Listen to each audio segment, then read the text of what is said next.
Caríssimos irmãos e irmãs, paz e bem, louvado seja nosso Senhor Jesus Cristo, para sempre seja louvado. Celebramos neste final de semana o 5º domingo da Quaresma e nós iremos refletir o Evangelho de João, que está no capítulo 8, versículos de 1 a 11, que diz: Naquele tempo, Jesus foi para o Monte das Oliveiras. De madrugada, voltou de novo ao templo. Todo o povo se reuniu em volta dele. Sentando-se, começou a ensiná-los. Entretanto, os mestres da lei e os fariseus trouxeram uma mulher surpreendida em adultério. Colocando-a no meio deles, disseram a Jesus: Mestre, esta mulher foi surpreendida em flagrante adultério. Moisés, na lei, mandou apedrejar tais mulheres. Que dizes tu? Perguntavam isso para experimentar Jesus e para terem motivo de o acusar. Mas Jesus, inclinando-se, começou a escrever com o dedo no chão. Como persistissem em interrogá-lo, Jesus ergueu-se e disse: Quem dentre vós não tiver pecado, seja o primeiro a atirar-lhe uma pedra. E, tornando a inclinar-se, continuou a escrever no chão. E eles, ouvindo o que Jesus falou, foram saindo um, a começar pelos mais velhos. Jesus ficou sozinho com a mulher que estava lá no meio do povo. Então Jesus se levantou e disse: Mulher, onde estão eles? Ninguém te condenou? Ela respondeu: Ninguém, Senhor. Então Jesus lhe disse: Eu também não te condeno. Podes ir e de agora em diante não peques mais. Palavra da salvação. Glória a vós, Senhor. Caríssimos irmãos e irmãs, como é que Deus lida com as nossas decisões erradas? Como é que Deus está lidando conosco? Porque tomamos decisões erradas sempre. Celebrando o 5º domingo da Quaresma, Jesus declara que a decisão de Deus não é castigar. Deus não castiga o homem por suas falhas e erros, mas oferece uma nova vida de esperança e de realização. O texto do Evangelho resume o cerne da Boa Nova. Deus não nos trata segundo nossos pecados, mas segundo a sua infinita misericórdia. Porém, essa misericórdia não é passiva. Exige de nós uma resposta de amor e mudança de vida. Dentro do texto do Evangelho de hoje, que é o texto da mulher surpreendida em adultério, ou texto conhecido por nós da mulher adúltera, os mestres da lei querem colocar Jesus em uma situação complicada, como diz o próprio Evangelho. Eles querem provar Jesus de qualquer forma. Trazem a mulher e apresenta a Jesus dizendo que ela tinha sido apanhada em flagrante adultério. E aí eles dizem: a lei de Moisés prescrevia a pena de morte para tais mulheres. Só que, quando nós lemos o livro do Levítico, lá no capítulo 20, aliás, versículo 10, e o livro do Deuteronômio, lá no capítulo 17, 5 a 7, 22, nós iremos encontrar que a lei de Moisés prescrevia a pena de morte tanto para o homem adúltero quanto para a mulher adúltera. Esses acusadores da mulher adúltera não fazem referência nenhuma ao homem que estava adulterando com ela. Simplesmente apresenta a mulher como adúltera. Isso responde a um questionamento da antropologia do tempo de Jesus. As mulheres no tempo de Jesus eram o elo mais fraco na cadeia da organização social. Antropologicamente e sociologicamente, isso está respondido aqui, tanto as mulheres como também as crianças. Por isso, eram consideradas mulheres pecadoras, mulheres que não tinham condição de viver em sociedade. Isso naquela época.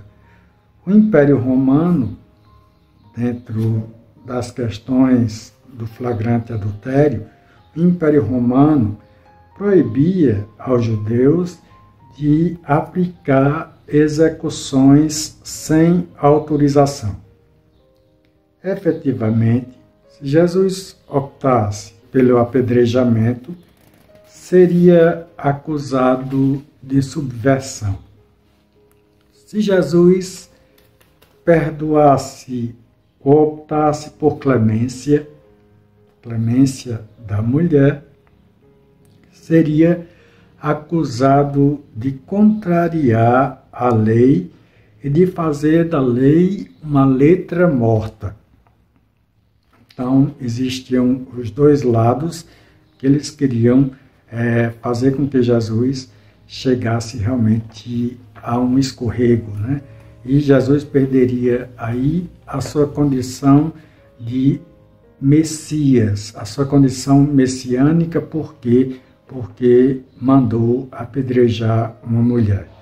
E perderia também a sua lógica de misericórdia para com as mulheres, para com esse elo mais fraco, que seria as mulheres, e ficaria mal visto aí pela sociedade, pelos discípulos, e por aqueles que seguiam Jesus, especialmente as mulheres.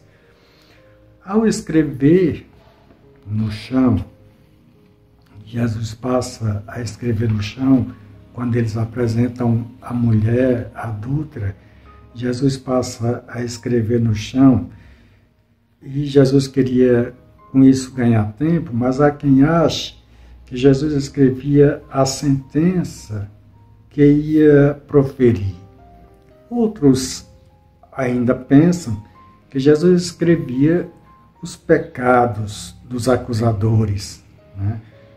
Sabe-se, no entanto, que o gesto simboliza uma reflexão e o juízo divino. Então, a reflexão e o juízo divino, e Jesus responde: quem dentre vós estiver sem pecado, lá no versículo 7, né? Quem dentre vós estiver sem pecado, seja o primeiro a atirar-lhe uma pedra. Lá no versículo 7 desse capítulo que nós estamos ouvindo, tem essa resposta de Jesus.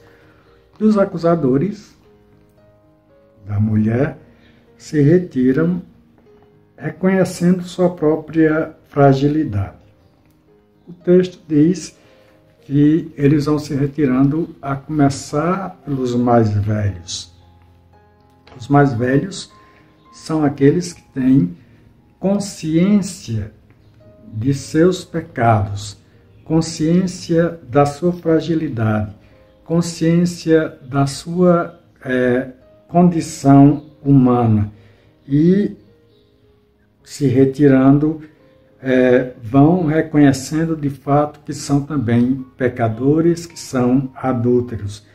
Jesus não nega o pecado. A mulher realmente errou.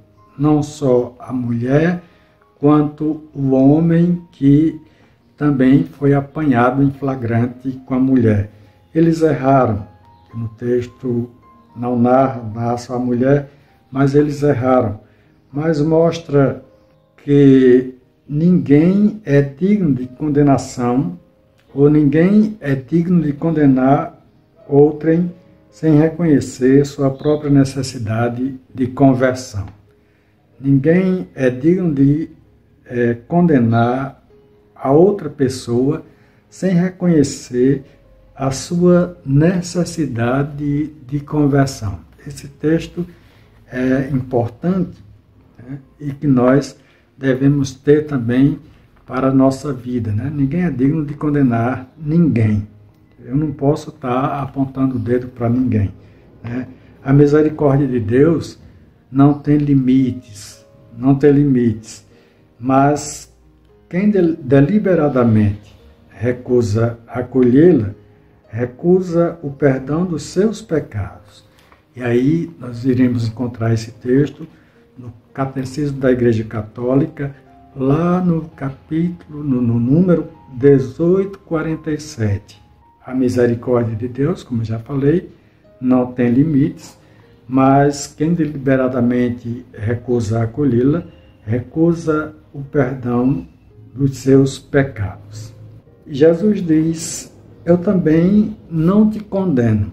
Jesus não minimiza o pecado, e ele diz também: vá e não peques mais, mas oferece uma nova chance. Isso ecoa a dinâmica do sacramento da reconciliação. O perdão recebido exige um compromisso de conversão. Isso está no número 1458 do Catecismo da Igreja Católica. Como diz São João Paulo II, a misericórdia é a dimensão indispensável do amor. E o Papa Francisco também diz: Deus nunca se cansa de perdoar. Somos nós que nos cansamos de pedir misericórdia. Lá, isso do Papa Francisco está escrito lá no Ângelus de 17/3/2013. Deus nunca se cansa de perdoar. Somos nós que nos cansamos de pedir misericórdia. Então, caríssimos irmãos e irmãs, está aí a reflexão do Evangelho deste quinto domingo da Quaresma.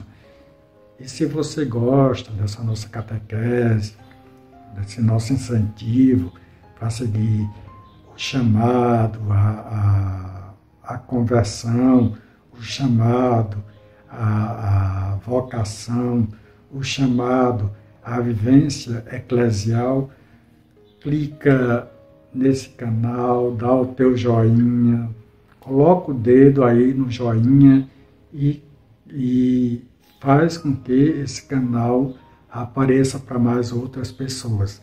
Também não esqueça de escrever o seu comentário. O seu comentário é importante. Eu estou sentindo falta dos comentários. Missionários da paz e do bem, é hora da missão. Louvado seja nosso Senhor Jesus Cristo, para sempre seja louvado. Deus vos abençoe, Ele que é Pai e Filho e Espírito Santo. Paz e bem, louvado seja nosso Senhor Jesus Cristo, para sempre seja louvado.